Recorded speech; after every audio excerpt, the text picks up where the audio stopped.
What happened yesterday should have been no surprise to anybody. After all, it happened last Wednesday, didn't it? The first Black Lives Movement protest, which ended in violent scenes. Yesterday, though, was on a whole different scale. Tens of thousands of people turning up. I've no doubt many of them well-intentioned, many of them thinking they were there to try and right injustices. But tens of thousands of people gathered tightly together in Parliament Square, and whether most of them wore face masks or not, frankly, isn't the point. No social distancing, and, Matt Hancock and the Home Secretary can say, oh, you shouldn't gather in groups of more than 6. Well, frankly, they are being laughed at.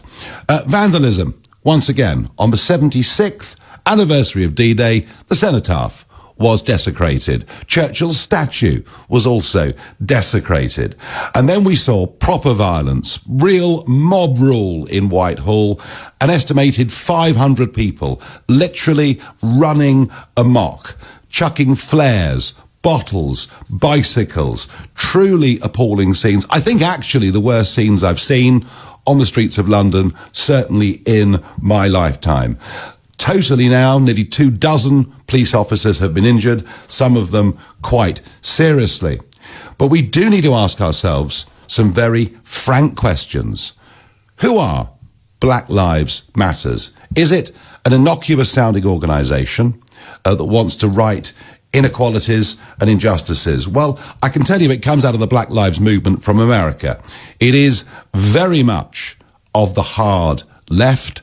It has an economic policy platform that talks about the redistribution of wealth, talks about sectors of the economy putting directly in the hands of black groups. But above all, it is an anti-police organisation. That's where it comes from. Now, I bet most people who were there yesterday, and if you look at the photographs, most of them are middle class and white. I bet most of them wouldn't realise that one of the key aims of this movement from inception has been to defund the police. That's right, to stop public funding of the police. So it's a little bit of Marxism with some anarchy thrown in too. And this is the really important thing that I think we need to try and get across. That actually it's based on a false premise. Why do I say that? Well, in the course of the last 10 years in this country, 163 people have died in police custody. How many of those were black? 13. 13 of the 163 were black. And given the numbers of people who are arrested, who are classified as white and black, this is a fact.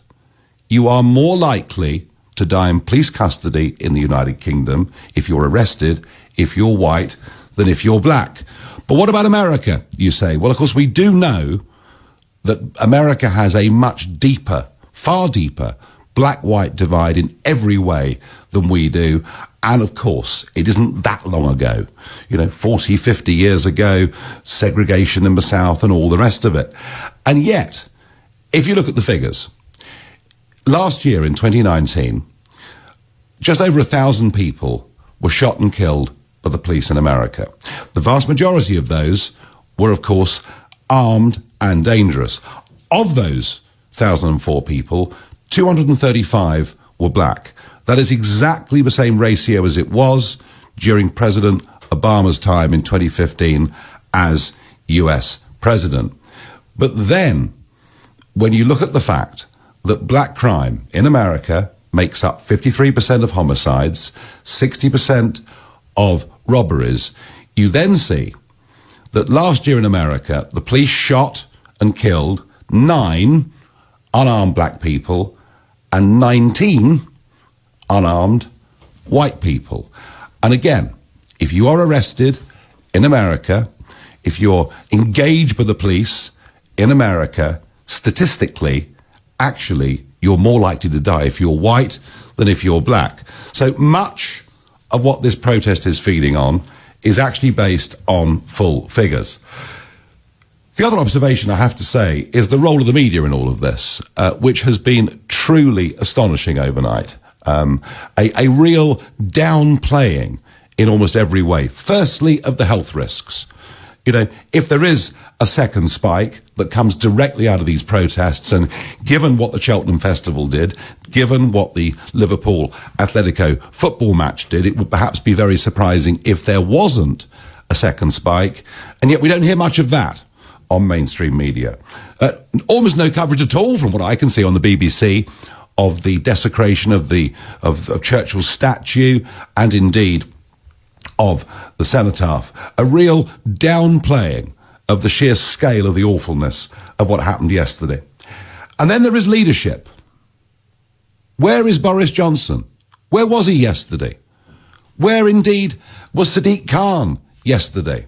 Well, in Boris's case, I think absent without leave just about sums things up perfectly. And in the case of Sadiq Khan, well, basically, he's been encouraging these protests, saying that, you know, there's huge things that are wrong here. People need to stand up and fight. He did criticize, at the end of the day, those that had done wrong and spoiled this big day out. But it's all planned to happen again. Today it will happen outside the US Embassy. We know what's going to happen. We know there's going to be violence. We know police officers will be injured. We know there'll be no social distancing.